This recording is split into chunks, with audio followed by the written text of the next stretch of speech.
The birth defect I chose to do was spina bifida. Spina bifida is one of the birth defects that many newborn are at risk of. This particular defect is characterized by problems in the central nervous system, and it has really low death rates. Each year, about 1,645 babies are born in the United States with spina bifida. This birth defect is part of the spine, which normally surrounds and protects the spinal cord or nervous tissue fails to form a complete ring, and the parts remain separated. This is a situation where the spinal cords do not fully develop. Spina bifida can range from severe to mild, and this all depends on the size of the opening of the spine. The literal form for spina bifida is split spine. So during pregnancies, the spine and the brain begin in the flat plate of cells. So this plate rolls into a tube called the neural tube. This usually starts to form within the 28 days of pregnancy, where the neural tube starts to form, and the failure of the neural tube closure leaves an opening. So the opening may be left exposed, or it can be covered with bone or skin. Neural tube defects can be caused by genes passed from both parents. This can also be caused by environmental factors like diabetes and obesity in the mother.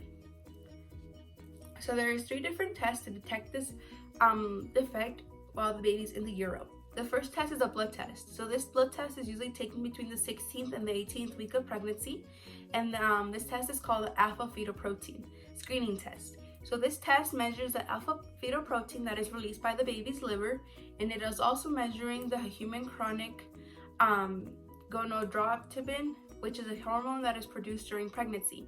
Lastly, it measures the estriol, which is another hormone that is produced in significant amount during pregnancy.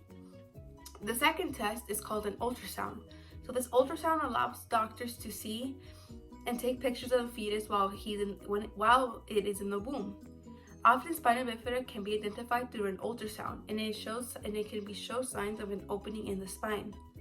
This last test is called the amniocentesis. This test is typically performed in the 15th to the 20th week of pregnancy. This test is usually performed when a pregnant woman has really high levels of alpha-fetoprotein, and it couldn't be explained through an ultrasound. This procedure consists of a sample of the amniotic fluid surrounding the fetus. The sample is taken through a very small, long needle, and then the fluid can test for high levels of alpha-fetoprotein, meaning that the fetus maybe have spina bifida. There is 3 different types of spina bifida. The first one is called the spina bifida occulta. Spina bifida occulta is one of the least severe forms of spina bifida. This type is often known as the hidden spina bifida for the reason that the spinal cord and the nerves are usually normal. There is no opening in the back. There are only very small gaps in the small bones that make up the spine. Most of the time, during this form, people don't know that they have this type of form of spina bifida. They usually find out when they have some type of form of x-ray in their back for some other type of reason. So during this form, pain and neurological symptoms may occur like back, leg weaknesses, and scoliosis. The second form of spina bifida is called meningocele. So this form occurs when the bones do not close around the spinal cord and the meninges are pushed out through the opening. The pushing causes the fluid-filled sac to form. This sac is often covered by skin and may require surgery. Meninges are 3 layers of the membrane that cover up the spinal cord. Most cases of this form, the spinal cord and the nerves themselves are normal and not severely affected. This is the rarest form of spina bifida. The third spina bifida is called the myelomengocele. So during this is the most severe spina bifida there is, and in this form, what happens is that parts of the spinal cord and nerves come through the open part of the spine. So this causes very much nerve damage. During this form, it causes the children to have too much fluid in their brains. This occurs because fluid that protects the brain and spinal cord is unable to drain like it should. As the fluid keeps building up, it causes pressure and swelling. If the bottom of the spinal cord is being affected, there may be only bowel and bladder dysfunction. In most severe cases, this can result in total paralysis of the legs, including with bowel and bladder dysfunction as well. So no matter during this severe spina bifida form, you will have bowel and bladder dysfunction, and even in more severe cases, it can be paralysis of all your legs. So treatments for spina bifida vary depending on how severe the condition is. There is no cure for spina bifida, but there is various treatments that are available out there to help manage the disease and prevent complications. So babies who are born with the meningocele and myelogocele usually need to stay in an ICU. The most severe form of spina bifida, the myelogocele, usually requires surgery to correct the spinal defects and prevent infections. So a child who is born with this defect is usually taken into surgery within the 2 to 3 days after birth. This prevents this formation of infections and helps save the spinal cord from any more damage. A child with a meningocele usually is treated with surgery as well, and is more often than not the child who is not paralyzed. Most children with this form do grow up without complications, but should be checked by a doctor for possibly other serious problems. So the surgery that babies are taking into 2 to 3 days after they are born is called the infant surgery. So this is a surgery that for those babies who are born with spina bifida that need to have their spinal cord repaired to prevent any further infections or injuries.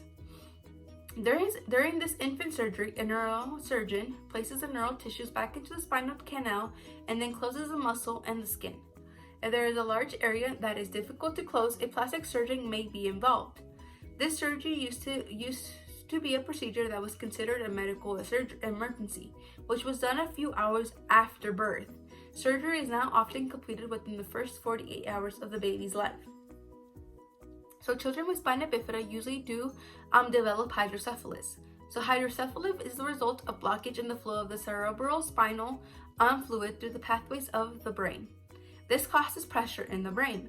Cerebral spinal fluid protects and hydrates the brain. It carries away waste from the brain cells, and it does contain chemicals and important nutrients. This fluid flows through the brain and over the brain surface and spinal cord until it is absorbed by the body. When the liquid keeps being produced but not absorbed, it accumulates and causes red pressure inside the brain. So that's when the kids start to have very pressured heads, and they start to hurt a lot. So hydrocephalus is usually treated by the insertion of a shunt. A shunt is a device that is used to drain excess cerebral spinal fluid from the brain to other parts of the body. Complications spina bifida children go through depend on how their body systems are being affected and how severe the problem is. The child who may have the defect may have problems with muscle functions, bones, bowel, and bladder emptying. Babies who do have this spina bifida defect do have a high risk of developing a latex allergy. This occurs for the reason that they are exposed to latex during various medical and surgical procedures that they need. But healthcare providers do try their best to limit on how much latex the baby is being exposed to. Spina bifida is a lifelong condition that has no cure. Healthcare providers will work with your child to prevent any deformities or to keep them at minimum.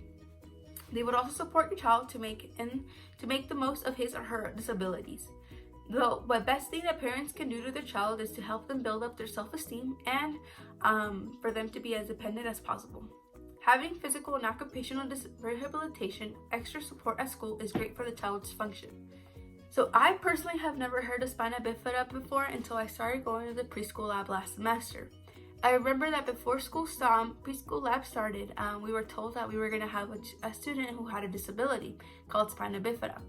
I was a little nervous just because I have never worked with any type of disability before. So when the first day came by for the preschool lab, I was extremely nervous. And I got to meet Jackson.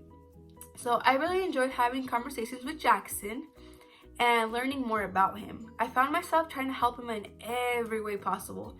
I just thought that I needed to be there and help him any way I can, right? Until the main teacher, Jody, she came up to me and she told me how she knew Jackson was very independent and that there's so much he's capable of doing that I wouldn't think he was capable of doing. So she told me to step back and, let him try it first before I go ahead and help him to see if he can do it. And if he does need an extra help, then I would give him that extra help. When I took her advice, I was extremely surprised of how independent Jackson is. Jackson is the most independent 5-year-old I have ever came across to. He is capable of so many things. One thing I learned about Jackson at the end of the semester was that you can't let anything stop you from doing what you want. He never let his disability get in the way of anything he wanted to do. We would get up and dance as a class, and he would want to get up as well and dance. We would get up and hop, and he wanted to hop with us. He's a very loving, happy little boy who never let his disability get the best out of him. So this condition matters to me as a teacher because after having Jackson as a student and learning how to support and involve him, I need to make sure I'm able to keep doing this when I have my own students later on. During my career, I will have students enter my classroom with a wide range of abilities and skill levels. I need to make sure I'm able to adjust my learning teaching styles in order for them to have the best experience they can have. So in condition, spina bifida is a lifelong condition that has no cure. There are 3 types of spina bifida: occulta, meningocele, and myelogocele. Occulta is known as a hidden spina bifida because the spinal cord and nerves are usually normal. Meningocele occurs when the bones do not close around the spinal cord and meanings are pushed through the opening. Myelogocele is the most severe form of condition. A portion of the spinal cord sticks out through the back. Jackson has amazed me and has shown me that the ability shouldn't get in the way of anything you want to accomplish.